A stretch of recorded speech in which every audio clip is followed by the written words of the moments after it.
సిద్దిపేట జిల్లా హుస్నాబాద్ నియోజకవర్గంలో వరద ప్రభావిత ప్రాంతాల్లో మంత్రి పొన్నం ప్రభాకర్ పర్యటించారు. వరదలకు దెబ్బతిన్న వరి పంటలను పరిశీలించారు. దెబ్బతిన్న రోడ్లను, కల్వర్టులను, పంటలను అధికారులు మొత్తం రికార్డు చేయాలని ఆదేశించారు. కరీంనగర్, సిద్దిపేట, హనుమకొండ జిల్లాల పరిధిలో ఉన్న హుస్నాబాద్కు భారీ నష్టం జరిగిందని, రైతాంగం పూర్తిగా నష్టపోయిందని, వేలాది ఎకరాల్లో ధాన్యం దెబ్బతిందని మంత్రి పొన్నం ప్రభాకర్ అన్నారు. నష్టపోయిన రైతులను ప్రభుత్వం ఆదుకుంటుందని హామీ ఇచ్చారు.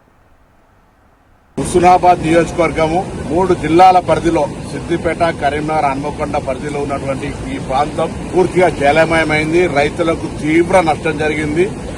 రాష్ట్రంలో అత్యధిక వర్షం నమోదైన మండలం భీమదేవరపల్లి. ప్రాణ నష్టం జరిగినటువంటిది ఈ నియోజకవర్గంలో జరిగింది. వందల వేల మెట్రిక్ టన్నుల ధాన్యం తడిసిపోయింది. వందల వేల మెట్రిక్ టన్నుల ధాన్యం కొట్టుకుపోయింది. వందల వేల ఎకరాల్లో పంట పొలాలు నీళ్లు నిలిచి పనికి రాకుండా పోయినాయి. రోడ్లు కట్ అయినాయి, కల్వర్ట్లు తెగినాయి, ఓవర్ఫ్లో అయి గ్రామాల మధ్యలో రాకపోకలు బంద్ అయినాయి. కాబట్టి రాష్ట్ర ప్రభుత్వం ఇప్పుడే ముఖ్యమంత్రి గారు, ఉన్నతాధికారులు, కలెక్టర్ వీడియో కాన్ఫరెన్స్ జరిగింది. నేను కూడా అందులో పాల్గొన్నా. గౌరవ